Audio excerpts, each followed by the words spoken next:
Danes bom spregovoril o Lotusu 79, verjetno enemu izmed najbolj prepoznavnemu izmed vseh bolidov v zgodovini razvoja Formule 1. A ne bo tekla beseda samo o modelu 79, temveč ukvarjali se bomo tudi z njegovim predhodnikom Lotusom 78. Od mnogih avtorjev malce pokrivem prezrti bolid. Namreč Lotus 79 je tisti, ki je v celoti začel izkoriščati princip talnega efekta, a tudi pri njegovem predhodniku smo videli zasnove te teorije. Seveda o talnem efektu in dosti drugih bolidih, kateri so bili zanimivi pri tem razvoju, sem že govoril v ločenih prispevkih. Kogar zanima, bo dobil vse bližnjice v opisu tega videa. A začnimo. Leta 1977 pri ekipi pokažejo svoj model 78. Ta je bil v rokah Marija Andretija in Gunnarja Nilssona. Namreč oba sta bila izjemno dobra voznika, izjemno dobra preizkuševalca in začela sta razvijati ta bolid, kateri je delno izkoriščal talni efekt. Za razliko od svojega naslednika na bokih ni imel tistih gumijastih zavesic, ampak strukture, ki bi bile najbolj podobne metlicam. Seveda, pomagalo je, ni bilo pa popolnega tesnenja. In zavedati se moramo, da kljub temu, da je bil bolid nezanesljiv, kot vsi bolidi v tistem obdobju, je Mario Andretti dosegel 4 zmage, Gunnar Nilsson pa 1. No, to še ni dovolj. Model 78, kljub temu, da je bil uspešen, je imel v projektu eno veliko hibo. Namreč inženirji pod vodstvom Colina Chapmana so tisti dve izboklini na dnu bolida postavili preveč proti prednjemu delu bolida. To se pravi, talni efekt in sila, ki jo je generiral, je pritiskala bolj na prednji par koles namesto na zadnji. In to je nekako prisililo inženirje, da so tisti zadnji aerodinamični profil dvignili na višji kot so si želeli. A, kot sem rekel, bolid je bil dober, princip je deloval in kazal izjemno velik potencial. Za popraviti tisto hibo na dnu bolida je bilo seveda potrebno imeti nov bolid Lotus 79. In o tem bolidu je bilo napisano več knjig in več daljših člankov. A kljub vsemu mnogi navdušenci menijo, da v sezoni 1978 je ta bolid od začetka do konca zmagal praktično skoraj vse dirke, na katerih je nastopil. Seveda, dirke, na katerih je nastopil, je seveda zmagal v večini primerov, a ni nastopil v celi sezoni. Namreč na začetku, prvo tretjino sezone, so uporabljali še starejši model Lotus 78, kajti njegov naslednik še ni bil pripravljen. In prav tu se loti ena izmed zanimivosti okrog teh dveh modelov. Mnogi avtorji ju zamenjujejo med seboj. Namreč pobarvana sta bila enako v tistem delu sezonu, črno z zlatimi črtami John Player Special, in nekako na mnogih člankih vidimo, kako so Lotus 78 poimenovali kar 79. Razlike so očitne in na hitro vam jih bom opisal. Lotus 78 je imel navidezno daljši nos, v katerem se je nahajal hladilnik, katerega na Lotusu 79 ni bilo.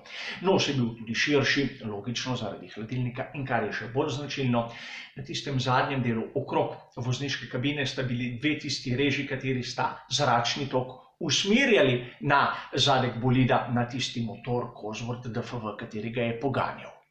Seveda, majhne podrobnosti, katere lahko takoj nam povedo, ali gre za Lotus 78 ali 79.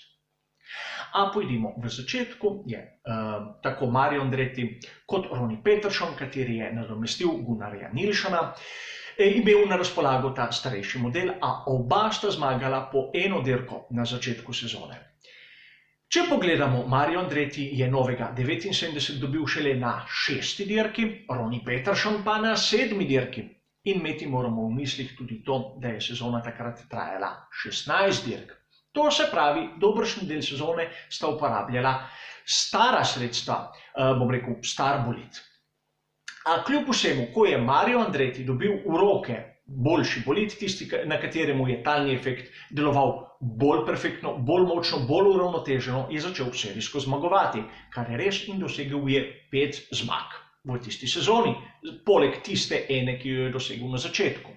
Kar mu je veljalo naslov svetovnega prvaka in seveda tudi naslov med konstruktorji. Ronnie Peterson je z modelom 79 prav tako dosegel še eno zmago.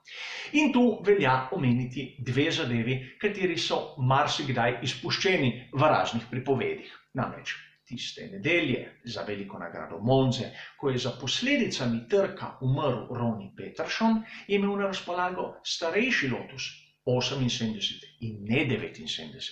Namreč svojega 79 je razbil na treningih in rezerva je bil starejši bolid. Druga zadeva, katera je bolj zanimiva, je ta, da Mario Andretti, kljub temu, da je postal svetovni prvak s tem bolidom, ga ni imel rad. Namreč zadnje zavore na tem bolidu so bile nekako v filozofiji Colina Chapmana postavljene ob menjalnik. Isto je bilo tudi na modelu 78, a na modelu 79 je šel Chapman v skrajnost. Zgodilo se je to, po besedah samega Andrettija, da na začetku dirke, po lahko samo 4-5 krogih, ko je imel bolid poln rezervoar goriva, si že začel čutiti, kako zavore popuščajo. Na koncu dirke so praktično vozniki ostali brez zavor in zato ni čudno, da sta oba voznika zmeraj na začetku, ko je bilo vse v redu, skušala dobiti največjo prednost, ki je bila možna, in na to sta samo kontrolirala situacijo na progi. A zgodbe o Lotusu 79 še zdaleč, da bi bilo konec. Namreč nastopil je tudi v naslednji sezoni, 1979. In vem, številke tu lahko marsikoga spravijo v dvome. Namreč naslednik tega fantastičnega Lotusa, Lotus 80, ni izpolnil pričakovanj. Colin Chapman je hotel preveč in zato so bili primorani uporabiti stare šasije tudi v naslednji sezoni. Sedaj v ekipi sta bila Carlos Reutemann in seveda Mario Andretti. In rezultati? Seveda, Mario Andretti je na 3 dirkah rabil tisti model Lotus 80, a brez vidnih rezultatov. Carlos Reutemann je dosegel 2 drugi in 2 tretji mesti kot maksimalen rezultat. Kako je to mogoče, da samo v nekaj mesecih je bolid, ki je bil vrhunec tehnologije, kar naenkrat postal nek bolid, ki komaj doseže nekako stopničko v naslednji sezoni? Enostavno. Seveda, v sezoni 1978 je bil Lotus 79 revolucionaren. A v trenutku, ko so drugi inženirji videli princip in kako deluje talni efekt, so ga začeli posnemati. Tako v sezoni 1979 smo imeli na začetku Ligier JS11, kateri je bil fantastičen na prvih dirkah. Nato je prišel čas tistega Ferrarija 312-4, kateri je bil daleč od idealnega, ampak je deloval. In na koncu sezone smo začeli videti Williams FW07, kateri je bil praktično posnetek Lotusa 79, a bistveno bolj dognan, boljše projektiran in, bom rekel, z večjim potencialom. Kar naenkrat smo videli zopet v Formuli 1, kako projekt, ki je obetaven samo v nekaj mesecih, postane totalno zastarel. A to je Formula 1 in to je razvoj.